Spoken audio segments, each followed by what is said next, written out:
ચલો good morning જય સ્વામિનારાયણ. આપણે બેટા કયું ચેપ્ટર રનિંગ છે?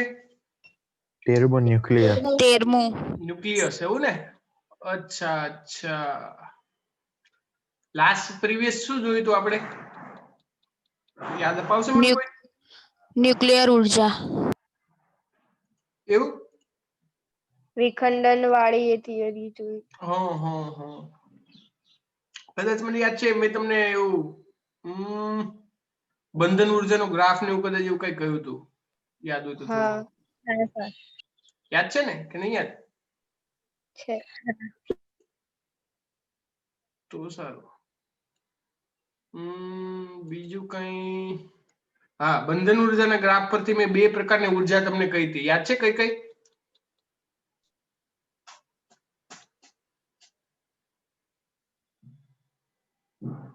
બંધન ઉર્જાના ગ્રાફ પરથી બે પ્રકારની આપણે ઉર્જા મેળવી શકીએ છીએ પ્રક્રિયાઓ કરીને. કોઈ કહેશે મને? અવાજ આવે છે મારો? હા સર. હા તો કઈક બોલો ને, કઈ ના બોલો તો મને તો એવું થાય કે નેટ છૂટી ગયું. ન્યુક્લિયર સંલયન અને ન્યુક્લિયર રિએક્ટર. યસ કરેક્ટ, એકદમ સરસ. રેડી. ન્યુક્લિયર વિખંડન ને ન્યુક્લિયર રિએક્ટર આ બે હોય છે હે ને? ચાલો, ન્યુક્લિયર વિખંડન ક્યારે મળે અને ન્યુક્લિયર સંલયન ક્યારે મળે?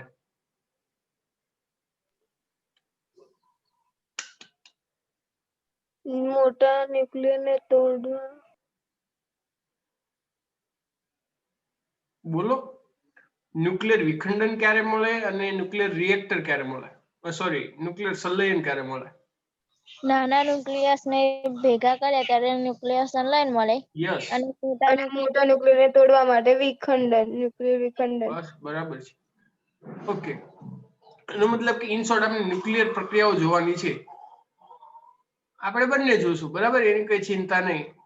અને બહુ મસ્ત ટોપિક છે, ઇન્ટરેસ્ટેડ છે. અને ફિઝિક્સમાં પછી આગળ આના ઉપર તો બે મોટી આખા સાયન્સ આખા અલગ અલગ થાય છે. રેડી. ન્યુક્લિયર બંને પ્રકારના ફિઝિક્સ અલગ અલગ છે. ન્યુક્લિયર રિએક્ટર ઉપર આખું એના ઉપર આખી એક સાયન્સની બ્રાન્ચ છે, અને ન્યુક્લિયર સંલયન ઉપર એના પણ આખી એક બ્રાન્ચ છે. એટલે આખી આખી બ્રાન્ચ એનો સ્ટડી આખો અલગ થાય છે, એનો અભ્યાસ અલગ થાય છે, એનો રિસર્ચ અલગ થાય છે, આખો અલગ છે. પણ આપણને એક ચેપ્ટરમાં આપ્યું છે basic, but basic is very important. તમને ખબર હોવું જોઈએ આ બધું ક્યાંથી થાય છે. પણ હું તમને એક સવાલ પૂછું છું, ચાલો તમે કહેશો, જવાબ આપશો, શોધી લાવશો? પૂછો છો કે નહીં પૂછો મને આઈડિયા નહીં, પણ if you permit then I will ask.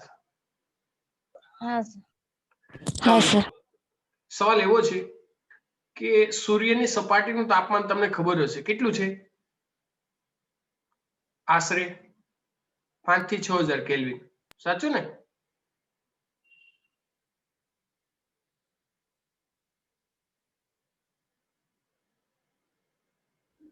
Hello.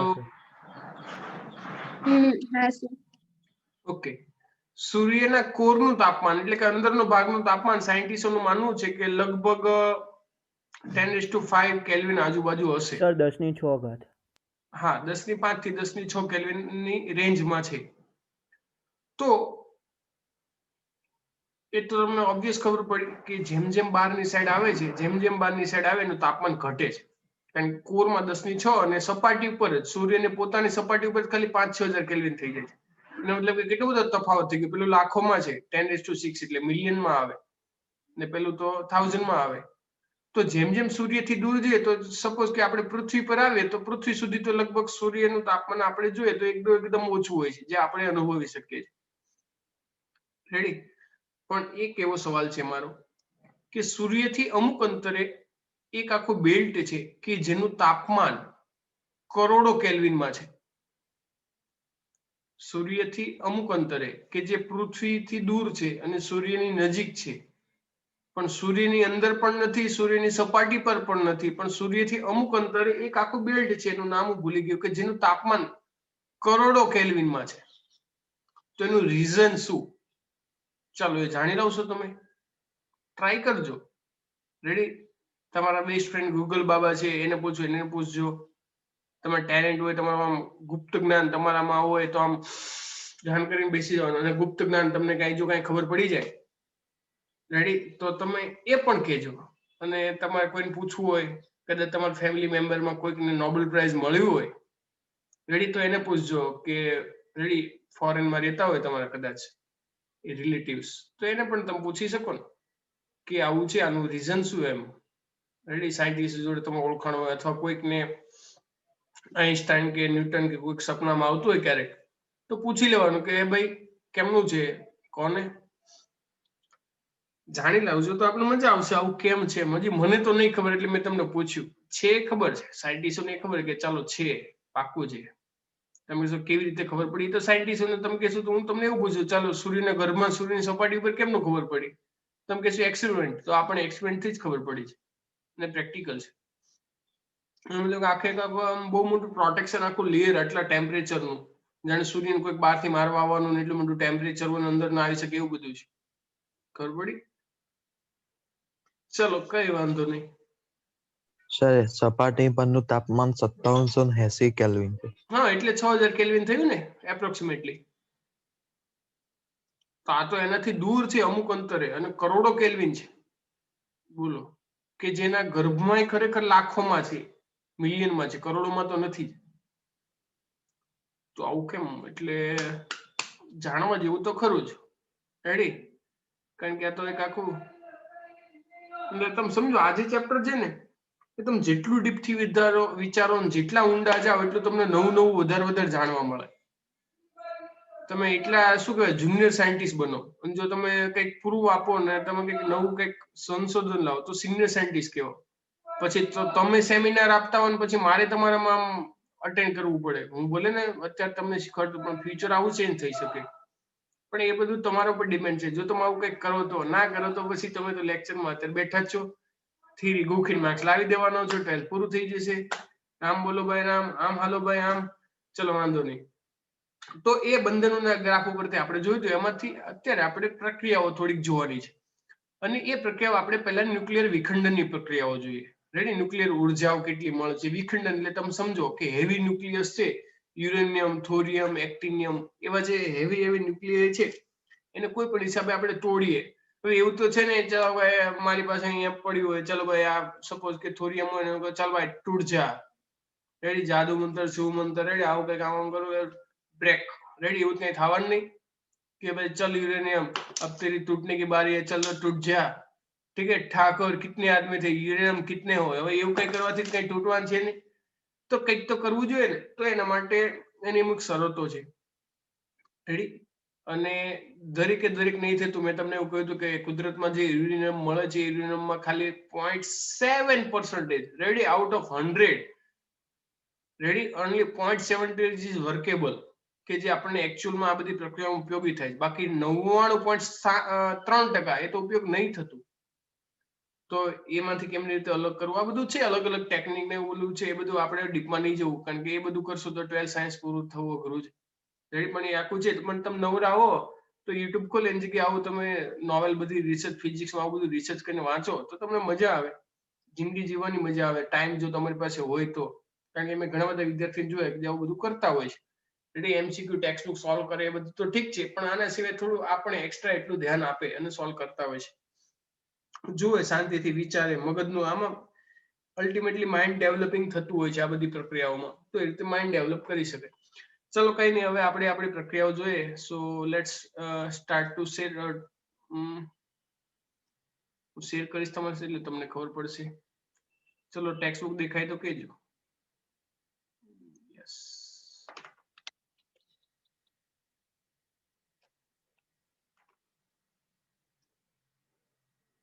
Is it visible?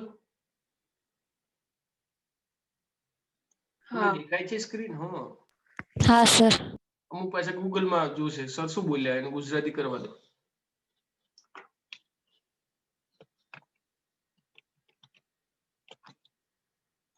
જો ન્યુક્લિયર ઉર્જાની તો વાત આપણે કરી કે કેટલા ક્રમની હોય છે, પણ ખાલી યાદ રાખજો કે ન્યુક્લિયર ઉર્જાઓ જે હશે એ મેગા ઇલેક્ટ્રોન વોલ્ટના ક્રમની હોય. રેડી? મેગા ઇલેક્ટ્રોન વોલ્ટના ક્રમની. તો 1 કિલોગ્રામમાંથી કેટલી ઉર્જા આપે ને એવું કઈ પૂછાય તો સિમ્પલ એક એમસીક્યુ માં આવશે તો તમને આવડવું જોઈએ કે આનું કેટલા લેવલની કેટલી ઉર્જા હોય. તો ખાલી જો 1 કિલોગ્રામ સપોઝ કે કોલસો હોય એના દહન થી 10⁷ જેટલી ઉર્જા મળે, 10⁷ જૂલ જેટલી. જે 1 કિલોગ્રામ યુરેનિયમ લો તો 10⁻14, એટલે વિચારો કેટલી બધી વધારે, 10⁷ ગણી વધારે. ખબર પડી? 10⁶ એટલે મેગા થાય, એટલે 1 કરોડ ગણી વધારે થઈ. એટલા લેવલની આ જે મળે છે એના કરતા એના કરતા 10⁷ ગણી વધારે મળે જે મળે છે એના કરતા. ઓકે, તો આટલી બધી ઉર્જા આપણે કેમને મેળવી લીધા, કેવી રીતે મળી જાય, ચલો એ પણ આપણે વિચારવા જેવી બાબત છે કે તો બધા એવા ઘરે ઘરે શરૂ ના કરી દે ન્યુક્લિયર રિએક્ટર. રેડી? અને તમને કદાચ ખ્યાલ હશે ન્યુક્લિયર સબમરીન પણ આજકાલ તો છે. જો તમને ખ્યાલ હોય ના ખ્યાલ હોય મને નહીં ખબર, પણ ન્યુક્લિયર ના આવું પણ હોય છે, ન્યુક્લિયર સબમરીન પણ હોય છે. ચલો તો હવે આવી ઉર્જાને મેળવવું કઈ રીતે અને એ બધું આપણે જોઈએ. તો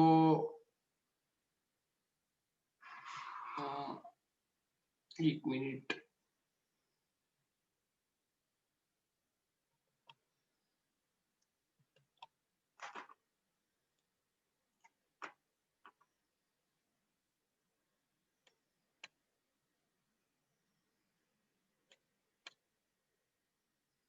ચલો દેખાય છે ને? હા હવે સર. જો ન્યુક્લિયર નું જે વિખંડન થાય ને જેટલી કઈ પણ ઉર્જા જે કઈ પણ મળવાનું છે, રેડી, એ કેટલું મળે છે, કેવી રીતે મળે છે, તો એને એક ઉદાહરણ આપણને આપ્યું છે કે યુરેનિયમનું સમસ્થાનિક 92-235 આ સમસ્થાનિક જ હોવું જોઈએ તો જ પોસિબલ થાય, નહીં તો પોસિબલ ના થાય. એની સાથે એક ન્યુટ્રોન અથડાવીએ આપણે, રેડી, એટલે ન્યુટ્રોન એના પર મારો કરીએ કે ચાલો યુરેનિયમ 235 હોવું જરૂરી છે, રેડી, 235 યુરેનિયમ જરૂરી છે, એના પર એક ન્યુટ્રોન જો અથડાવી તો ટેમ્પરરી 92 યુરેનિયમ 236 બને. જેવું આ બને હવે આ અસ્થાયી છે, તરત જ ટુકડાઓમાં વિભાજન થઈ જાય અને એ ટુકડાનું વિભાજનની શક્યતા કઈ કઈ તો કે બેરિયમ 56144 અને ક્રિપ્ટોન 3689 અને એની સાથે 3 ન્યુટ્રોન છૂટા પડે. રેડી, એક આ શક્યતા છે, એક આ પોસિબિલિટી છે. આ જ થાય એવું જરૂરી નથી. રેડી, પ્રેક્ટિકલ કઈ કઈ વસ્તુ થાય છે તો બીજી પણ એક શક્યતા છે કે સપોઝ ન્યુટ્રોનનો મારો ચલાવો 92-235 યુરેનિયમ સાથે, તો વચગાળાનું 92-236 યુરેનિયમ બને. એમાંથી બીજી બે શક્યતા છે, Sb એન્ટીમની અને નિયોબિયમ. રેડી, 51-130 અને Sb એન્ટીમની અને 41 નિયોબિયમ 99 અને 4 ન્યુટ્રોન પણ છૂટા પડે. તમારે જો બેટા આ જ્યારે કરો ત્યારે જોવાનું કે ઉપર એટોમિક નંબર નીચે એટોમિક નંબર ને ઉપર એટોમિક વેઇટ, રેડી, બંને મેચ થવું જોઈએ. તમે સરવાળો કરો તો ખબર પડવી જોઈએ. ચલો 56 અને 36, એટલે બંને સરવાળો કરો તો 92 થવો જોઈએ. થાય છે? હા થાય છે. ઉપરની સાઈડ 236 તો 236 થવું જોઈએ. 144 ને પ્લસ 89 પ્લસ આ 3 ન્યુટ્રોન, રેડી, એટલે એ પણ મેચ થાય છે. રેડી, અથવા આના સિવાય બીજી એક પણ શક્યતા છે, બે શક્યતાઓ સિવાય, રેડી, કે એક શક્યતામાં 3 ન્યુટ્રોન છૂટા પડ્યા, અમુકમાં 4 પડ્યા, આમાં 2 પડે છે. ચાલો એ શક્યતા કઈ છે કે એક ન્યુટ્રોન 235 યુરેનિયમ સાથે અથડાવીએ તો 236 યુરેનિયમ બન્યું, તો 54 ઝેનોન એક શક્યતા, રેડી, અને આ પ્લસ આવશે. અહીંયા શું આવશે? પ્લસ. ટેક્સ્ટ બુકમાં પેલી પ્રિન્ટિંગ મિસ્ટેક છે. રેડી, 54 ઝેનોન અને સ્ટ્રોન્શિયમ 38, રેડી, 38 સ્ટ્રોન્શિયમ 94, આ બંનેનું એડિશન કરો તો તમને મળી જશે +2 ન્યુટ્રોન. ને મતલબ કે આવા અલગ અલગ ટુકડાઓ થયા. હવે આ ટુકડા થયા, હવે આ બધા જે ટુકડા બને ને એ બધા રેડિયો એક્ટિવ છે અને બધા બહુ નુકસાનકારક, અને પછી પરમાનન્ટ એ રેડિયો એક્ટિવ જ રહે. એ ન્યુક્લિયર ખતરાઓ જ્યારે આવશે ત્યારે હું તમને કહીશ. આ બાય પ્રોડક્ટ છે મળીએ, રેડી, અને જે ટુકડાઓ નીપજે એ બધા કેવા છે? રેડિયો એક્ટિવ ન્યુક્લિયસ છે, રેડી, અને પછી એમાંથી બીટા કે એવું બધું ઉત્સર્જન કરીને સ્થાયી તો ના બને, રેડિયો એક્ટિવિટી ચાલુ જ રાખે. હવે આ દરેક ટુકડાઓ જે બને 3 પ્રોસેસ થઈ, પહેલી, બીજી અને ત્રીજી, 3 તમારે યાદ રાખી દેવાની. રેડી, આ 3 વસ્તુ આટલું તો કોમન જ છે. જો રેડી, 236 તો એટલું કોમન જ છે કે એક ન્યુટ્રોન સાથે અથડાવો તો. હવે એની જુદી જુદી પ્રોડક્ટ, તો એકમાં 3 ન્યુટ્રોન બને છે, એકમાં 4 ન્યુટ્રોન છૂટા પડે છે, એકમાં 2 ન્યુટ્રોન છૂટા પડે છે. ઓન એન એવરેજ જોઈએ તો સાયન્ટિસ્ટો એવું વિચાર્યું છે કે 2.5 ન્યુટ્રોન જેટલા છૂટા પડતા હોય છે. રેડી, 2.5 ન્યુટ્રોન જેટલા, અમુકમાં વધારે. આના સિવાય પણ ઘણી પ્રક્રિયાઓ, આ તો આપણને એટલી આપે જ ખાલી. Ready, barium, krypton, antimony, niobium, xenon, strontium, ready, આવી જુદી જુદી. નજીક તમે જોવા જાવ ને બે ટુકડામાં તો લગભગ 54, 55, 56 જો મોટો ટુકડો છે 51, 52 થી 56 અને બીજો જો 30, 35 થી લઈને 40 સુધી છે. રેડી? એટલે બંને યાદ રાખવાનું આવી રીતે. દરેક વખતે જ્યારે આપણને ઉર્જા મળે છે 200 મેગા ઇલેક્ટ્રોન જેટલી મળે. રેડી? દરેક એક નિપજ બની તો આપણને એ ઉર્જા મળે તો કે ભાઈ કેટલી 200 મેગા ઇલેક્ટ્રોન વોલ્ટ જેટલી મળે. આમાં દરેકમાં એટલી જ મળશે. રેડી? એપ્રોક્સિમેટલી. હવે 200 મેગા ઇલેક્ટ્રોન વોલ્ટ જેટલી મળે તમે વિચાર કરો કે 1 કિલોની કેટલી બધી મળે.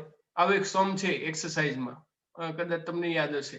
રેડી? કે ખાલી એક જ હું 92 યુરેનિયમ 236 લઉં તો એમાંથી મને 200 મેગા ઇલેક્ટ્રોન વોલ્ટ જેટલી ઉર્જા મળી. રેડી? તો એક મોલમાં કેટલી? રેડી? તો એક મોલમાં તો આપણને એવોગાડ્રો નંબર જેટલી એમાં ઉપરથી આપણે શોધવું હોય તો શોધી શકાય. એવોગાડ્રોમાં કેટલા હોય? તો કે 236 માં હોય તો 1 કિલોગ્રામમાં કેટલું? તો તમે ટોટલી ઉર્જા શોધી શકો કેટલી છે. રેડી? આ તો કોઈ પણ જથ્થો આપ્યો તો તમે શોધી શકો કેટલી છે. એટલે આ વેલ્યુ યાદ રાખવાની કે યુરેનિયમમાં એકમાંથી કેટલી છૂટી પડે? 200. જો પરીક્ષામાં આપી ન હોય તો 200 લેવાનું. જો ચોક્કસ આપી હોય 190 કે 210 તો તમે એ પણ કિંમતો લઈ શકો. ચલો ખબર પડી. હવે જો બેટા આની બંધન ઉર્જા કેટલી હશે? તો કે ભાઈ યુરેનિયમની બંધન ઉર્જા અને આ બંને જે ટુકડા થાય છે એની બંધન ઉર્જા એ જોવી જોઈએ કે બંધન ઉર્જા આમાંથી ટ્રાન્સફર આમાં થાય કોઈ પણ પ્રક્રિયામાં. રેડી? તો આ દરમિયાન બંધન ઉર્જા વધવી જોઈએ. જો ઘટે તો આ પ્રક્રિયા આપમેળે શક્ય નથી. શક્ય તો નથી પણ આવું સ્થાયી પણ ના થઈ શકે. એનો મતલબ કે આ ગાળામાં જે બંધન ઉર્જા છે અને છેલ્લા ગાળામાં જે બંધન ઉર્જા મળે તો વધારે મળવી જોઈએ. રેડી? કારણ કે આપણો બંધન ઉર્જાનો ગ્રાફ એવું કહે છે, જો તમને યાદ હોય તો બંધન ઉર્જાના ગ્રાફમાં આપણે જોયું કે આ પ્રારંભિક છે પછી અચળ હોય પછી પાછી ઘટે. તો અહીંયા જે છેલ્લા તત્વની જે બંધન ઉર્જા છે અહીંયા જે કંઈ પણ ક્રમાંક ની આવે છે અને અહીંયા તો ટુકડાઓ થયા તો અહીંયા હશે બંને. ખબર પડી? તો અહીંયા કરતા અહીંયા એની બંધન ઉર્જા વધે. બંધન ઉર્જાના ગ્રાફમાં જોયું હતું કે આ EBN વર્સિસ A એનો ગ્રાફ જોયો હતો. કારણ કે અહીંયા A જોવા જઈએ તો આનું તો લગભગ 236 જેવું થયું ને હવે જે ટુકડાઓ થયા એના માટે A જોવા જઈએ તો લગભગ આ 144, 140, 50 અને બીજું 80, 90 આજુબાજુ. રેડી? તો આ બાજુ તો એનો મતલબ કે અહીંયા આવે છે એટોમિક વેટ. એનો મતલબ કે બંધન ઉર્જા વધવી જોઈએ. રેડી? તો જો એના માટે આપણને આપ્યું છે કે ધારો કે આપણે A બરાબર 240 લઈએ એપ્રોક્સિમેટલી એટોમિક વેટ અને A બરાબર 120 ધરાવતા બે ટુકડામાં વિભાજિત કરીએ. રેડી? 120, 240 તો 240 માટે બંધન ઉર્જા 7.6 મેગા ઇલેક્ટ્રોન વોલ્ટ અને 120 માટે 8.5. તો જો અહીંયા જ્યારે હતું સ્ટાર્ટિંગમાં, રેડી? 240 એટલે કે અહીંયા એકદમ દૂર, તેના કરતા જે નજીક આવે 120 એપ્રોક્સિમેટલી તો એનામાં ઉર્જા જો વધી બંધન ઉર્જા. રેડી? તો ન્યુક્લિયોન દીઠ બંધન ઉર્જા કેટલી વધી? તો કે 0.9 મેગા ઇલેક્ટ્રોન વોલ્ટ. ખબર પડે? આ ન્યુક્લિયોન દીઠ કઈ રીતે શોધી શકાય તે ખબર પડે તમને કે ટોટલ ન્યુક્લિયોન વડે ભાગાકાર કરી શકાય. આ 7.6 ને 8.5 એટલે 0.9 જેટલો ચેન્જ થયો તમે જોઈ શકો. Ready? 8.5 minus 7.6 that is 0.9. Ready? એટલો ફેરફાર થયો. આ ન્યુક્લિયોન દીઠ થયો. હવે ન્યુક્લિયોન દીઠ મીન્સ એક ન્યુક્લિયોન ની. તો આવા તો કુલ કેટલા ન્યુક્લિયોન છે? 240. ચલો 240 ગુણ્યા 0.9 કરો 216 મેગા ઇલેક્ટ્રોન વોલ્ટ. જોયું? એપ્રોક્સિમેટલી ગણતરી કરી તો ખબર પડી. સાયન્ટિસ્ટોને યુરેનિયમમાં તો 200 મળે છે એ તો ખબર છે પણ એપ્રોક્સિમેટલી ગણતરી કરીએ તો એટલી થઈ. હવે આ જે ઉર્જા હશે તો ગતિ ઉર્જાના સ્વરૂપમાં હશે. ન્યુટ્રોન જે બહારની સાઈડ અથડાય એ હશે. ન્યુટ્રોનની જે ગતિ ઉર્જા તો એકદમ હેવીલી ન્યુટ્રોન હવે જે આપણે આપાત કર્યું તેના કરતા આ જે ટુકડાઓ મળે એ તો એકદમ ગતિ ઉર્જાના સ્વરૂપમાં હશે. ઉષ્મા ઉર્જા કેટલી બધી વધારે મળે. ખ્યાલ આવે? તો એનો મતલબ કે આ વિભંજન ઉર્જા શરૂઆતમાં ટુકડાઓ અને ન્યુટ્રોનની ગતિ ઉર્જાના સ્વરૂપમાં હશે. બધી જ ઉર્જા ગતિ ઉર્જાના સ્વરૂપમાં અને ટુકડાના સ્વરૂપમાં હશે. અને એ બધી જ ગતિ ઉર્જા પછી આપણને ઉષ્મા ઉર્જા સ્વરૂપે દેખાય કારણ કે એટલી બધી ગતિ ઉર્જા તો એકબીજા સાથે અથડાને એવું બધું થશે એટલે ઉષ્મા ઉત્પન્ન થશે. હવે આ જો આપણે વ્યવસ્થિત રીતે કરીએ તો આને આપણે વિદ્યુત ઉત્પન્ન કરનારા ન્યુક્લિયર રિએક્ટરમાં વાપરી શકીએ. તમે વિચારો કે આટલી ઉર્જા અહીંયા મળી તો તમે કિલોગ્રામ દ્રવ્ય લીધું ને તો તાપમાન તો કેટલું બધું હાઈ જાય. કેટલા બધા કેલ્વિનો 2, 3, 4, 5 કેટલા બધા કેલ્વિનોમાં 1000 કેલ્વિનના રેન્કમાં આવે. હવે આટલું બધું ઊંચું તાપમાન હોય તેને ચોક્કસ આપણે રિએક્ટર બનાવી અને આપણે વાપરી શકીએ અને એમાંથી આપણે વીજળી ઉત્પન્ન કરી શકીએ. કારણ કે આટલું ઊંચું તાપમાન હોય, આટલા ઊંચા તાપમાનથી તમે વિચારો કે આપણે બાષ્પ બને પાણી વાપર્યું હોય તો પછી એને ફરીથી બાષ્પને ઠંડી પાડીએ તો એનાથી આપણે ટર્બાઇન ફેરવીને ટર્બાઇન સાથે એસી જનરેટર જોઈન્ટ કરીએ તો એસી જનરેટરથી આપણે વીજળી ઉત્પન્ન થાય. પણ જો આ બધી જ પ્રક્રિયાઓ છે અને વ્યવસ્થિત કંટ્રોલમાં ના કરે તો આ તો જે 3 ન્યુટ્રોન થયા એ બીજી યુરેનિયમ હશે એની સાથે અથડાશે, બીજા ઉત્પન્ન થશે. એનો મતલબ કે એક સપોઝ કે એક યુરેનિયમના બ્લાસ્ટ થયા તો એમાંથી 2-3 ન્યુટ્રોન બન્યા, ન્યુટ્રોન બીજા તત્વો બનશે જ મોટા મોટા, પણ આ બીજા યુરેનિયમ સાથે અથડાશે, એમાંથી ફરી થશે. તો આ જે થાય છે that is the uranium bomb, sorry પરમાણુ બોમ્બ, જેને આપણે અણુબોમ્બ તરીકે પણ ઓળખીએ છીએ. રેડી, બ્લાસ્ટ થઈ જાય કારણ કે આ કંટ્રોલ ના થયું. એનો મતલબ કે આ બધું ન્યુટ્રોનને કંટ્રોલ કરવા પડે, ધીમા પાડવા પડે, આ બધી ઉર્જાને બહાર લેવી પડે, તો જ આપણે ન્યુક્લિયર રિએક્ટર મળે, એમાં ઉર્જા મેળવી શકીએ. ખ્યાલ આવી ગયો બધા ને? હા કે ના? હા સર. ઓકે. એટલે આવી રીતે ન્યુક્લિયર પ્રક્રિયાઓ થતી હોય છે. ખ્યાલ આવી ગયો બધાને? હવે હા સર. જો અમુક મુદ્દાઓની તમારી સાથે ચર્ચાઓ કરું કે ચાલો ભાઈ આપણે ન્યુક્લિયર રિએક્ટર બનાવવું છે તો કઈ કઈ વસ્તુ અગત્યની છે એ તમે સમજી રાખો. કે ચાલો ન્યુક્લિયર રિએક્ટર બેટા આપણે બનાવવું છે તો આ ન્યુક્લિયર રિએક્ટર માટે કઈ કઈ પ્રોબ્લેમ, શું ડિફિકલ્ટીઓ છે, શું પ્રોબ્લેમ છે, એ ડિફિકલ્ટીઓથી બહાર કઈ રીતે આવવું એની ચર્ચાઓ કરીએ. પરીક્ષામાં સવાલ પૂછાય તો આવડવું જોઈએ. તો પહેલી ચર્ચા મેં હજી હમણાં જ કરી તમારી સાથે કે ન્યુટ્રોન, કે સાયન્ટિસ્ટો તો એવું પ્રેક્ટિકલી જોયું છે કે અમુકમાં 2 થાય, અમુકમાં 4 થાય, પણ ઓન એન એવરેજ સાયન્ટિસ્ટોને 2.5 ન્યુટ્રોન મળે એક પ્રક્રિયામાં. આપાત કર્યો તો 1 ન્યુટ્રોન, આઉટપુટમાં 2.5, એટલે એવું નહીં કે અડધો ન્યુટ્રોન આવે, પણ એવરેજ એમ અમુકમાં 2 હોય, 3 હોય, 4 હોય, એવી રીતે જુદી જુદી પ્રકારના સાયન્ટિસ્ટોને આઉટપુટ જોયું તો પ્રેક્ટિકલી આઉટપુટ એ લોકોને 2.5 જેટલું આવે કે એટલા હોય છે. હવે એ 2.5 આવે, હવે એ તો મેં ફરી પાછી ચર્ચા કરી, આ તો ગતિ ઉર્જાના સ્વરૂપમાં હોય, એકદમ પ્રચંડ ઉર્જા હોય, બ્લાસ્ટ થઈ જાય છે, કંટ્રોલ ના કરો ને તો. હવે એને કંટ્રોલ કરવા પડે કોઈ પણ. એટલે પહેલી વસ્તુ, જો તમારે પ્રક્રિયા કન્ટિન્યુઅસ તમારે એનર્જી જોઈએ તો એવું નહીં કે એક એનર્જી લઈને પછી પૂરું, પછી ફરીથી સળગાવો, એવું નહીં. પ્રક્રિયા એકવાર શરૂ થયા પછી ન્યુટ્રોન આપ્યો, હવે ન્યુટ્રોન ઉત્પન્ન થાય, વધારે થાય, એને ઓછા કરવાના, કંટ્રોલ કરવાના. પછી આ દરેક વખતે એક તો જોઈએ જ પ્રક્રિયામાં, ખબર પડી? જેટલા આઉટપુટ મળે અને જેટલા ઇનપુટ હોય એ બંનેનો રેશિયો, તો એને આપણે ન્યુટ્રોન અંક તરીકે ઓળખીએ કે ચલો આપણને એક પ્રક્રિયામાં કેટલા મળ્યા અને કેટલા આપાત કર્યા. રેડી? જેટલા આપાત કર્યા હોય એ છેદમાં જેટલા આપણને મળ્યા. ધારો કે એક આપાત કર્યો અને આપણને 3 મળ્યા તો રેશિયો 3 નો થયો ન્યુટ્રોન અંક. એ ન્યુટ્રોન એક જ રાખવો પડે. રેડી? હવે એક કરતા જો ન્યુટ્રોન અંક નાનો થાય એનો મતલબ શું કે પ્રક્રિયા બંધ પડી જાય, ધીમી થઈ જાય. અને ન્યુટ્રોન અંક જો એક કરતા વધી ગયો તો એનો મતલબ કે પ્રોસેસ હવે શું થઈ જશે? બ્લાસ્ટ થઈ જશે. રેડી? એનો મતલબ કે ન્યુટ્રોન અંક એક જળવાઈ રહેવો જોઈએ કોઈ પણ હિસાબે. ખબર પડી? ચલો, તો એવું થશે કે ભાઈ ન્યુટ્રોન તો એવું છે ને કે ચલો ન્યુટ્રોન માટે લોહી ચુંબક મૂકી દીધું, આકર્ષી લીધું, ના એવું નથી. તો ઘણી બધા તત્વો એવા, ઘણા બધા એવું છે કે જેને ન્યુટ્રોન જોતા હોય છે. રેડી?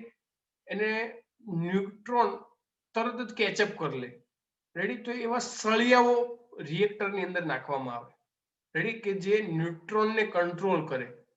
રેડી? વધારાના ન્યુટ્રોનને શોષી લે અને જે ફાસ્ટ ન્યુટ્રોન હોય એને સ્લો કરી દે. કારણ કે આ ગતિ ઉર્જા છે એ ખાસ છે, સમજો કે આ જે પ્રક્રિયા યુરેનિયમ 236 માંથી જે બ્લાસ્ટ 2 આપણને જુદા જુદા તત્વો મળ્યા, પણ યુરેનિયમ 235 તમારે જે ન્યુટ્રોન અથડાવવાનો હોય એની ઉર્જા, એ ન્યુટ્રોનની ઉર્જા થોડા ઇલેક્ટ્રોન વોલ્ટમાં જોઈએ, લગભગ 0.03 ઇલેક્ટ્રોન વોલ્ટ જેટલી જ ઉર્જા જોઈએ. હમણાં આપણે ટેક્સમાં જોઈએ એક છે. હવે ઉત્પન્ન થાય એ તો મેગા ઇલેક્ટ્રોન વોલ્ટમાં હોય. આપાત થયો એની ઉર્જા તો એકદમ સ્લો ન્યુટ્રોન, ધીરે ધીરે ધીરે. રેડી? કારણ કે સ્લો મીન્સ 0.03 ઇલેક્ટ્રોન વોલ્ટ ને પેલું મેગા, એને મતલબ કે વધારાના ન્યુટ્રોન જે ઉત્પન્ન થયા પ્રક્રિયામાં એને શોષી પણ લેવાના અને કામ ના હોય એને ધીમા પણ પાડી દેવાના. રેડી? એટલે એની અંદર બેરિયમ છે કે કાર્બન કે એ બધા સળિયાઓ કે જે વધારાના ન્યુટ્રોનને ધીમા પાડી અને શોષી પણ લે. એક વસ્તુ. બીજું કે ચાલો ભાઈ આ તો કરી દીધું, પણ હવે આની ઉર્જા કે જે કંઈ પણ મળવી તો એનું ટેમ્પરેચર તો કેટલું બધું હાઈ હોય. ટેમ્પરેચર તમે વિચાર કરો, એકદમ હાઈ હોટ. રેડી? કારણ કે બધું કેટલી બધી ઉર્જા, કેટલા બધા ન્યુટ્રોન એક સાથે અથડાય, કેટલા બધા યુરેનિયમને અથડાય. હવે એવી પ્રક્રિયા ન કે એક પૂરું થાય પછી બીજો, કારણ કે ભાઈ એક તો દેખાય નહીં. સાઈઝ તો તમને ખબર ને કેટલી હોય, 10:10 ના ઓર્ડરમાં હોય એક એકની. તો જ્યારે સાયન્ટિસ્ટો પ્રેક્ટિકલ કરે જ્યારે પણ રિએક્ટરમાં તો અમુક મોલમાં અમુક કિલોગ્રામ એ પ્રમાણે હોય, રેડી, એ પ્રમાણે એના પર ટાર્ગેટ કરીને બધું કરવામાં આવતું હોય. તો એ દરમિયાન આટલી બધી ઉર્જા, તેનો મતલબ કે આ જે પ્રક્રિયા છે, આખું જે રિએક્ટર છે, એક તો એને ઠંડુ કરવું પડે, નહીં તો આ તો બધું બ્લાસ્ટ થઈ જાય. કારણ આને જો કંટ્રોલ ના કરો તો આ તો બધી પ્રોસેસ આખી સેવી થઈ જાય, બ્લાસ્ટ થઈ જાય. તો આ જે પ્રોસેસ છે બ્લાસ્ટ ના થાય તો એનો મતલબ કે એમાં મોડરેટર, રેડી, એટલે કે ઠંડુ કરવા માટે વપરાય, રેડી. તો એના માટે હેવી વોટર એટલે કે D2O, હેવી વોટરમાં તમને ખબર પડશે D2O, રેડી, કે હાઇડ્રોજન સમસ્થાનિક ડ્યુટેરિયમ છે એમાંથી પાણી બનાવે તો એને હેવી વોટર કહેવાય, D2O, રેડી. એ હેવી વોટર વપરાય ઘણીવાર, અથવા તો પ્યોર વોટર પણ ઘણીવાર વપરાય, રેડી. લિક્વિડ મેટલ ઘણીવાર, લગભગ નાઇટ્રોજન પણ ઘણીવાર, પણ મોસ્ટ ઓફલી પાણી વપરાય છે, D2O જ ઓલમોસ્ટ. ખ્યાલ આવે કે જે સ્લો કરી દે, રેડી, સોરી, એની ઉર્જા થોડી ઓછી કરી દે અને એનું પછી ફરીથી બીજા બાષ્પમાં રૂપાંતર કરીને એ બધી આખી પ્રોસેસ ચાલે. એ આપણે ન્યુક્લિયર રિએક્ટર જોઈશું ત્યારે જોઈશું. પણ એને આડી આવતી ખામીઓને આપણે કઈ રીતે નિવારી શકીએ એની આપણે ચર્ચા કરીએ છીએ. ખબર પડી? તો 3 મુદ્દાઓ અગત્યના થયા કે ન્યુક્લિયર રિએક્ટરમાં ખામીઓ કઈ કઈ. તો એક તો ન્યુટ્રોન અંક કે જે એક જળવાઈ રહેવો જોઈએ. શું થાય કેમ થાય મેં તમને કહ્યું. બીજું કે ન્યુટ્રોન જે કે પણ છે એને સ્લો પાડવાના એના માટે એના સળિયાઓ, રેડી, સંગ્રાહક સળિયાઓ. બીજો મુદ્દો. ત્રીજો મુદ્દો કે આમાં જે કે પણ પ્રોસેસ છે આખું રિએક્ટર એને ઠંડુ રાખવા માટે મોડરેટર માટે એ વસ્તુ અગત્યની.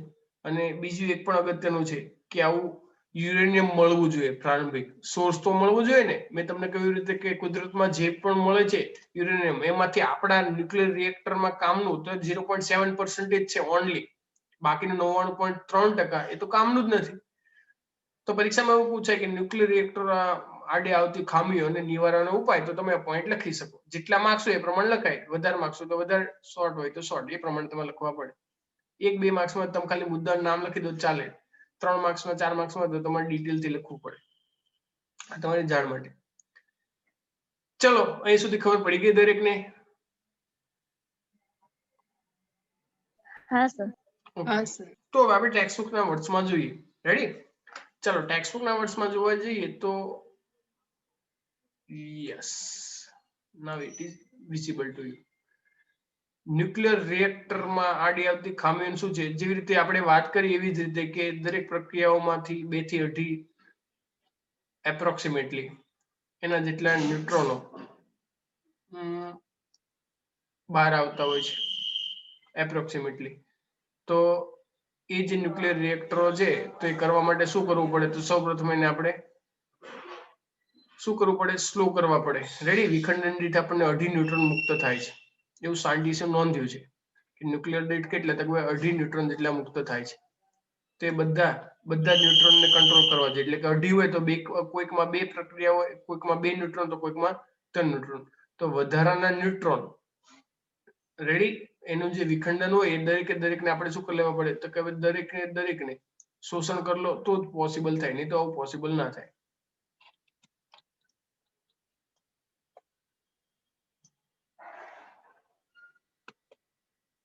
જો હવે જો આ ન્યુટ્રોનને આપણે કંટ્રોલ ના કરીએ તો બ્લાસ્ટ થાય ને એવું બધું થાય. તો મેં તમને પહેલી જ વાત કરી કે આવું માટે શું હોય. તો એ જે આપણને યુરેનિયમ માંથી જે ન્યુટ્રોન ઉત્પન્ન થયા છે, રેડી, તો પહેલા પ્રોસેસ કરવા માટે સૌથી અગત્યનું તો આપણે સ્લો ન્યુટ્રોન જોઈએ, રેડી, ધીમા ન્યુટ્રોન જોઈએ. એ ખાસ યાદ રાખવાનું. આ બધી પ્રોસેસ કરવા માટે ન્યુટ્રોન ફાસ્ટ ના જોઈએ, સ્લો ન્યુટ્રોન જોઈએ, કે જેને થર્મલ ન્યુટ્રોન પણ ઓળખાય છે. ખ્યાલ આવ્યો? અને જે છૂટા પડે એની સરેરાશ ઉર્જા 2 મેગા ઇલેક્ટ્રોન વોલ્ટ. જ્યારે આપણે જોઈએ એ કેવું જોઈએ? સ્લો જોઈએ, એકદમ થર્મલ ન્યુટ્રોન. મેં કહ્યું એવી રીતે લગભગ 0.03, રેડી, ઇલેક્ટ્રોન વોલ્ટ, મેગા નહીં, ઓનલી ઇલેક્ટ્રોન વોલ્ટ એટલી જોઈએ. પ્રક્રિયા ચાલુ કરવું હોય તો આ જે ન્યુટ્રોન છે ને મારી પાસે ધીમા પાડવામાં ના આવે તો રિએક્ટરમાંથી ભાગી જાય અથવા તો બ્લાસ્ટ થઈ જાય, રેડી. અને જો બહુ હોય તો પ્રક્રિયા ઝડપથી થાય, રેડી. એટલે સૌથી વધારે અગત્યનું સ્લો કરી અને જેટલા કામના છે એટલા જ લાગવા પડે. એટલે કે સંઘાત થવું જોઈએ, પ્રકીર્ણન, સ્કેટરિંગ જેને આપણે કહીએ, રેડી. આ એક પરિસ્થિતિ થઈ. બીજી વસ્તુ કે રિએક્ટર્સમાં મોડરેટર તરીકે, રેડી, મોડરેટર તરીકે સળગાતા હલકા ન્યુક્લિયસ વિખંડનની ભારે કે ઝડપથી ન્યુક્લિયસને શું કરી દે, ધીમા પાડે. એ શેના બનેલા હોય છે?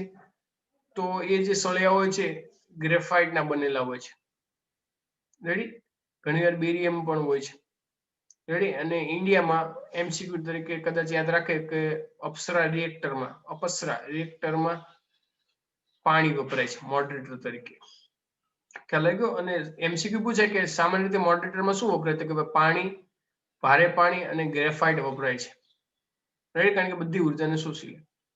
અને જે કંઈ પણ ન્યુટ્રોન કે જે પણ હતા વધારાના, એનો ગુણાંક 1 રહેવો જોઈએ, કે જેને આપણે એક ગુણોત્તરની સંખ્યા k, જેને આપણે ન્યુટ્રોન k ગુણકાંક મલ્ટીપ્લિકેશન ફેક્ટર એ 1 રહેવો જોઈએ.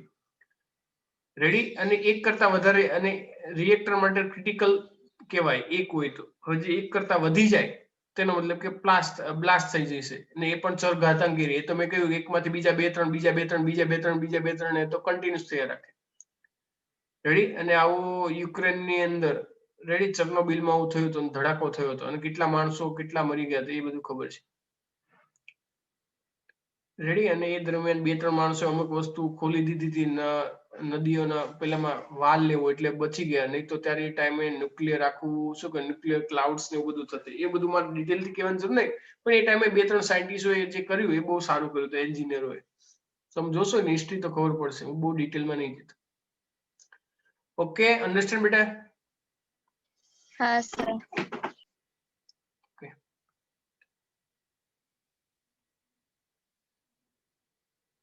હવે જો કુદરતમાં જે કે પણ બીજું ન્યુટ્રોનનું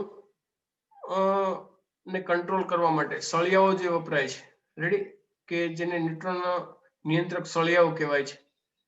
તો એ સળિયાઓ કેડમિયમ જેવા દ્રવ્યના બનેલા હોય છે. MCQ four MCQ.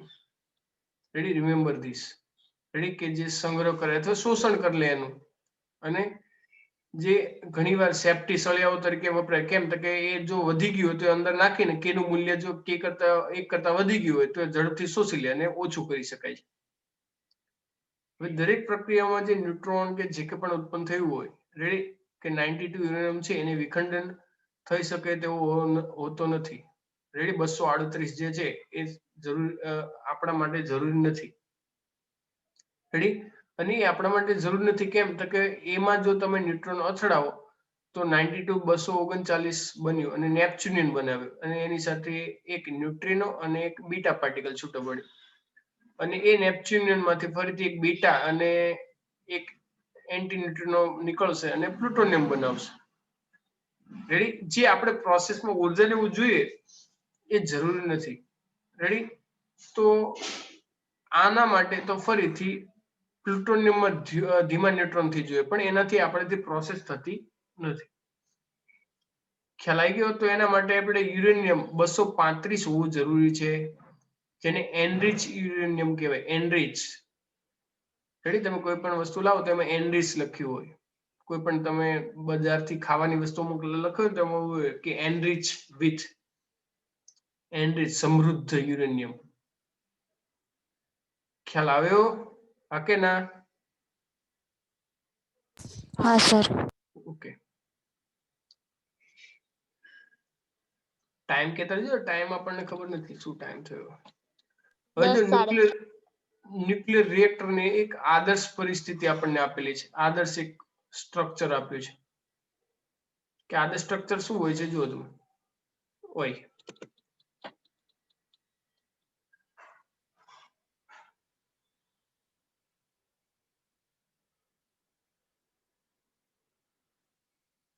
જો જે રીતે દેખાય છે એવી રીતે પરાવર્તક એટલે રિફ્લેક્ટર, કે બહારના જે ન્યુટ્રોન હોય, you can see very well, કે આ ગર્ભ, રેડી, આ સેન્ટ્રલ પોર્શન છે કે જેમાં યુરેનિયમ ને એ બધું ભરેલું હોય છે. રેડી? એમાં નિયંત્રક સળિયાઓ કે જે ન્યુટ્રોનને નિયંત્રણ કરે, વધારે અંદર જાય બહાર જાય. હવે પરાવર્તક સપાટી એટલા માટે એ છે કે વધારાના બહાર જે ન્યુટ્રોન છે બધા છટકી ના જાય, ને જેટલા કામના એટલા રહે. એટલે આખો જ આ જે પોર્શન છે, હવે આમાંથી હાઈ એનર્જી જે હોય બધા જ મોસ્ટ ઓફલી અહીંયા જે પાણી વપરાયું હોય હેવી, રેડી, એને બધી બાષ્પ થઈ જશે. એ બાષ્પ અહીંથી આમ બધી ટ્રાન્સફર થઈને અહીંયા આવશે, અને પછી આ કુલન્ટ હોય એટલે ઠંડી થઈ જાય એટલે પાછું અહીંયા આવી જાય. હવે જે આવી એ ફરીથી પાણીથી ટર્બાઇન થઈ જાય. અહીંયા જે આવ્યું સપોઝ કે અહીંયા જે પાણી છે એનું તાપમાન 1000 કેલ્વિનમાં હોય, 1000 માંથી અહીંયા જે બીજું પાણી વપરાયું હોય ફરીથી હોય, એ પાણી આ જે બહારથી આવ્યું એને ઠંડુ કરે. આવી રીતે જો આવી રીતે પાઇપમાંથી, એટલે એ ઠંડુ થઈને જતું રહ્યું પાણી.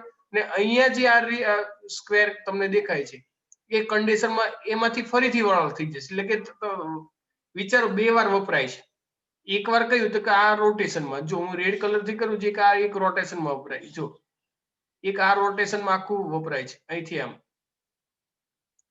રેડી, એક આ વેક્ટર અહીંયા વપરાય રોટેશનમાં. પણ અહીંયા જ્યારે પસાર થાય છે ત્યારે શું થાય, તો જો અહીંયા જે પસાર થયું એ બ્લુ કલરમાં અહીંથી, એ બીજા જે ઓરેન્જ મેં કહ્યું એ બધું જ પાણી અહીંયા જે તમને દેખાય છે આ સ્ક્વેરમાં એ બધાને ગરમ કરી દે. રેડી, જેને કન્ડેન્સર આપણે કરીએ. તો કન્ડેન્સરમાં જે હોય એ વરાળ બનશે ને વરાળ પછી ટર્બાઇનમાં ફેરવશે. રેડી, અને ટર્બાઇનમાંથી આપણને એસી એનર્જી મળશે. રેડી, એ વચ્ચે ટર્બાઇન હશે. ટર્બાઇન તો તમને ખબર હશે, જોયા હશે. રેડી, આમ ગોળ ગોળ ગોળ ફરે એવી રીતે. રેડી, પાણી ઘણી વાર હોય તો તમે જોયું છે ટર્બાઇન કેવા હોય. એટલે ટર્બાઇન વિશે મારે બહુ કહેવાની જરૂર નહીં, એમાંથી આપણને એસી એનર્જી મળશે. રેડી, એસી એટલે આપણે ઘરમાં જે આવે એ ખ્યાલ આવે બધાને. ન્યુક્લિયર રિએક્ટર નું આ એકદમ સિમ્પલ ને સોબર છે. રેડી, ઓલ્ડ ટેક્સ્ટબુકમાં આના કરતા વધારે સારી આકૃતિ હતી ઓલ્ડમાં. ઓકે, હા સર. હા sir. Okay, so let's go further. હવે ન્યુટ્રોનને ધીમા પાડવા માટે મોડરેટર હોય છે, મોનિટર નહીં, પણ મેં શું કહ્યું, મોડરેટર હોય છે. અને ગર્ભની આસપાસ લીકેજ થતા માટે પરાવર્તક હોય છે કે જે ન્યુટ્રોનને પાછા અંદર લાવે. અને બીજું, આ જે વિખંડન થતી ઉર્જા હશે એ દરેક ઉર્જા માટે યોગ્ય શીતક કુલન્ટ દ્વારા દૂર કરાય છે. અને આ જે કુલન્ટ દ્વારા હોય એ વાપરી શકાય. બીજું કે અહીંયા જે કંઈ પણ તત્વ કે જે કંઈ પણ બન્યું છે ગર્ભમાં અંદરની બાજુ, એ જે તત્વ હવે જે બન્યા, ચલો ન્યુટ્રોન તો કરી લીધું, બાકીનું તત્વ તો રેડિયો એક્ટિવ હોય, એ રેડિયો એક્ટિવિટી પાછી બહાર ના જવી જોઈએ. એ જો રેડિયો એક્ટિવિટી બહાર જાય તો એ નુકસાન કરે, એટલે રેડિયો એક્ટિવિટી પણ સ્ટોપ કરવી જોઈએ. રેડી, નહીં તો એ નુકસાન કરે રેડિયો એક્ટિવિટી. તો એને પણ ચોક્કસ રીતે એવું બનાવી અને એટલાની અંદર જ રહે એવી રીતે એનું સ્ટ્રક્ચર બનાવવામાં આવે. હવે ન્યુટ્રોન જે વધારે પ્રમાણમાં થયા હતા એને કેડમિયમના સળિયાઓ જેવા હોય એનાથી આપણે શું કરીએ, કંટ્રોલ રાખી શકીએ, કેડમિયમના બનેલા સળિયાઓ દ્વારા. ચલો, ખ્યાલ આવી ગયો બધાને. અને જે કે પણ બહાર આવતું જે પાણી છે જે છે કુલન્ટમાં, એને ફરીથી વરાળમાં બીજા પાણી વડે કુલન્ટ વડે કરી અને ટર્બાઇનથી આપણે વિદ્યુત ઉર્જા ઉત્પન્ન કરી શકીએ છીએ. ખ્યાલ આવી ગયો. તો આ બધામાં આપણને નુકસાન શું, નુકસાન એક જ કે આપણને જે રેડિયો એક્ટિવ તત્વ બન્યું, અહીંયા જે રેડિયો એક્ટિવ વધારાનું તત્વ બન્યું એ નુકસાન કરે વધારાનું, અને જોખમી પણ ખરું, હેઝાર્ડસ પણ ખરું, નુકસાન પણ કરે બહુ બહુ બધું. એટલે સાયન્ટિસ્ટો પાસે અત્યારે ન્યુક્લિયર રિએક્ટર તો બહુ જ બધા છે, ન્યુક્લિયર રિએક્ટર આખી દુનિયામાં. રેડી, પણ પ્રોબ્લેમ એવો છે કે જે રેડિયો એક્ટિવ આવે છે કચરો, રેડી, એને કચરો કહીએ, એ નાખવો કઈ. રેડી, તમને કદાચ ખબર હશે અત્યારે આ બધા વિશ્વનું રેડિયો એક્ટિવ તત્વ જે આમ તો તમને કહેવાય ને સિક્યોર છે, પણ ખાલી કહી રાખું કે આ બધી જ વસ્તુ જેટલી કે પણ છે આ બધી વસ્તુઓ મોસ્ટ ઓફલી આ કચરો રણ પ્રદેશની અંદર આખું જે બોક્સમાં બંધ કરી રણ પ્રદેશમાં બહુ ઊંડો ખાડો કરી, રેડી, ત્યાં દાટી દેવામાં આવે છે. અને ત્યાં મિલિટરી અથવા એનાથી હાઈ લેવલની સિક્યુરિટી રાખવામાં આવે છે કે નહીં, અને કોઈક ત્રાસવાદી કે આતંકવાદી આ ધારો કે જથ્થો 2-4 કિલો લાવી અને ક્યાંક મૂકી દો સિટીની વચમાં, તો કોઈને ખબર ના પડે કે આવું છે એમ. પણ એને વિકિરણથી કેટલું બધું માણસોને નુકસાન થાય, ડીએનએ સ્ટ્રક્ચર પણ આખા ચેન્જ થઈ જાય. રેડી, એટલે ત્યાં સિક્યુરિટી પણ હોય છે. અને કઈ જગ્યાએ છે હું તમને નહીં કહું. રેડી, કે નહીં કદાચ તમે ક્લાસમાંથી કોઈ આવું થયું ફ્યુચરમાં, આવું 2-4 કિલો અમારા ઘરમાં નાખી ગયું, રેડી, અને બદલો લો કે ચાલો ભાઈ સર તમે એવું કહ્યું હતું ને તમારા ઘરમાં જ કિલો તમે ગિફ્ટમાં આપી જાઓ, મને ખબર ના હોય. રેડી, આ તો કઈ દેખાવાની રેડિયો એક્ટિવ તત્વ કે ચાલો એ તો બોલે ને હું રેડિયો એક્ટિવ છું એમ, ને આમાંથી આલ્ફા બીટા ગામા આવતા હોય બહાર, એ પણ ના દેખાય. બટ વોટ એવર, ચાલો, આ તો તમારી જાણ માટે ખાલી. રેડી, અને આ બધું છે, આની સેફટી ક્યાં રાખવી, રેડી, એ હજી ક્વેશ્ચન છે જ બહુ મોટો, તમે શોધી લો થાય, ખબર પડી. ને આનો પછી ફરી રીયુઝ ના થાય, જે ટુકડાઓ બન્યા ક્રિપ્ટોનના, ઝેનોનના, એન્ટીમનીના, એ બધાને શું કરવાનું, તો એ ફરી યુઝ ના થાય કેવી જગ્યાએ. રેડી? એટલે આ બધું જો ફૂલ સેફટી રાખો તો બહુ સારામાં સારું આપણે પ્રચંડ પ્રમાણમાં ઉર્જા મળે.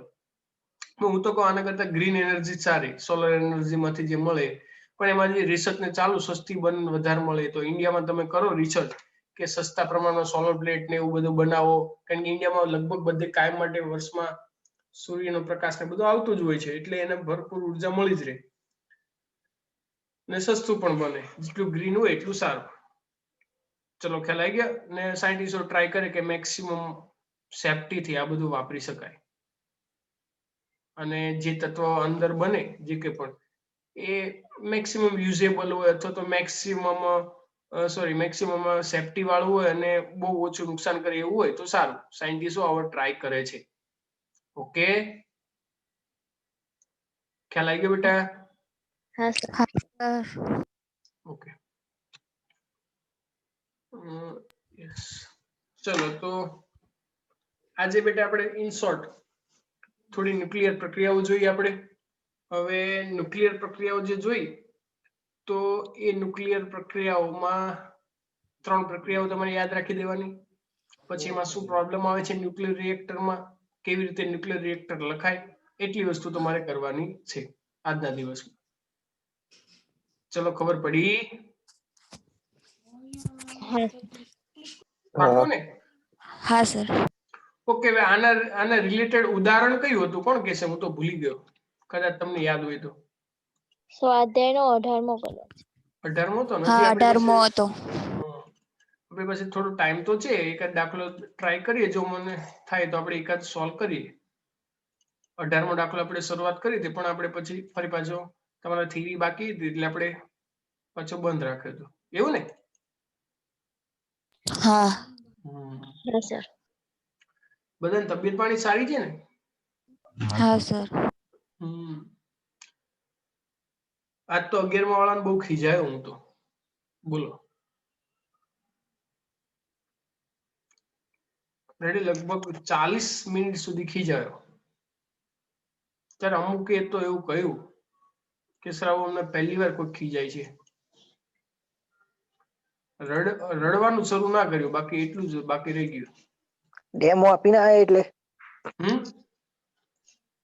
ડેમો બાટલો ફાટવાનો હતો પણ ફાટ્યો નહીં. આ મિની ડેમો ટેલર આપીને આયા એવું? હા, ચલો કઈ નહીં. ચાલો આપણે 18મો દાખલો સોલ્વ કરવાનો છે ને, હું શેર કરું તમારી સાથે.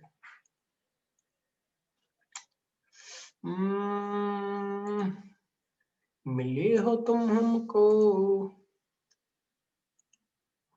છોકરા ગાળ આલતા છે સર, શું સાહેબ તમે તે. ચલો સવાલ દેખાય છે ને તમને કે નહીં દેખાતો? હા સર દેખાય છે. શું છે સવાલ? જો તો જે ન્યુક્લિયર રિએક્ટર છે 18મા દાખલામાં 1000 મેગાવોટ નું છે વિખંડન, અને એના બળતણનો અડધો ભાગ 5 વર્ષમાં વપરાઈ જાય છે. રેડી? તમને ખબર પડી 1000 મેગાવોટ એટલો દર સેકન્ડે કરીએ તો એના પરથી આપણને એટલી જૂલ ઉર્જા મળી જાય. એ તમને ખબર પડી કે ના ખબર પડી? એ બાળકો સાંભળો છો? હા સર. સમજો છો? હા. હા સર. આપણે છે ને, હું કયું ચેપ્ટર, પરમાણુ ચેપ્ટરમાં આપણે ભણ્યું હતું કે 100 જૂલ ઉર્જા, 100 વોટ નો બલ્બ હોય તો આપણે શું કહીએ? 100 જૂલ પર સેકન્ડ. તો 1000 મેગાવોટ છે, તો 1000 મેગાવોટ ને આપણે જૂલમાં ફેરવીને પ્રતિ સેકન્ડ કરીએ, રેડી? તો આપણને કેટલો પાવર, કેટલી ઉર્જા મળે એ આપણે શોધી શકીએ. હવે એવો સવાલ થાય કે સવાલ એવો પૂછ્યો છે કે કેટલું વાપરતું હશે દ્રવ્ય, એવું પૂછ્યું છે. પ્રારંભમાં કેટલું હશે? રેડી? અને ધારો કે ન્યુક્લિયર રિએક્ટર 80% બધું કાર્ય આપણને આપે છે ઉર્જા, રેડી? જેટલી છે એમાંથી, રેડી? બાકી 20% નહીં. તો ચાલો આપણને જેવી રીતે ખબર છે કે એક 235 યુરેનિયમ હોય તો એના વિખંડનથી મળતી ઉર્જા કેટલી હોય? 200 મેગા ઇલેક્ટ્રોન વોલ્ટ. હજી હમણાં જ આપણે જોયું. અને ધારો કે મટીરિયલ આપણે 1 કિલોગ્રામ લઈએ, 1 કિલોગ્રામ, તો એના કારણે કેટલી ઉર્જા મળે? તો સિમ્પલ છે. શું કરવું પડે? શું કરવું પડે? 1 દ્વારા 200 છે, સિમ્પલ સ્ટેપ મૂકી દેવાનું. મેં તમને શીખવાડ્યું હતું, જો તમને યાદ હોય તો. 3 રહે. n upon n upon na is equal to m by M m0 0. mo અથવા m0. રેડી? એના ઉપરથી આપણને મળી જશે કે કેટલી ઉર્જા થશે. રેડી? આમાં જે કે પણ આપણને મળ્યા હોય, એકમાં આપણને 200, તો એના ઉપરથી આપણને ખબર પડી જાય ચલો કેટલી છે. 1000 ક્યાંથી આવે તો ખબર છે ને? હા સર. ક્યાંથી આવ્યા?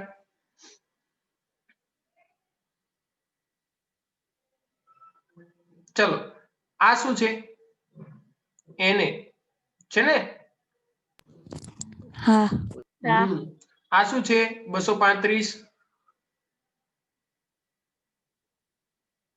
એટોમિક વેઇટ 235 યુરેનિયમ માટે 235 નહીં આપ્યું આપણને એટલે. હા, અને 1 મોલમાં 235 ગ્રામ હોય. હવે આપણને જથ્થો 1 કિલોગ્રામ છે, તો 1 કિલોગ્રામના 1000 ગ્રામ થાય કે ના થાય? હા થાય. તો પછી થાય. બોલો, સિમ્પલ છે. કારણ કે તમે આના પરથી તમે n ને કરતા બનાવી દો તો n બરાબર શું થઈ જાય? m ગુણ્યા na upon m0. M0. m કેટલું છે? 1 કિલોગ્રામ. 1 કિલોગ્રામ એટલે 1000 ગ્રામ ગુણ્યા na upon mo કેટલું છે? 235. જો છે અહીંયા છે ને? કે હા. નથી આપ્યું? અને એકની ઉર્જા કેટલી છે? 200 મેગા ઇલેક્ટ્રોન વોલ્ટ. તો n ની કેટલી થાય? n ગુણ્યા 200 મેગા ઇલેક્ટ્રોન વોલ્ટ. હા ને? હા. ઓકે, તો કેલ્ક્યુલેશન કરવાની તમારે. તો 5.106 × 10⁻26 mega electron volt. Mega electron volt ને જૂલમાં ફેરવવું છે. મેગા છે એટલે 10⁻13 આવે. જો ઇલેક્ટ્રોન વોલ્ટ હોય તો 10⁻19 આવે. આ તો 1.6 તો રહેશે જ ફેક્ટર.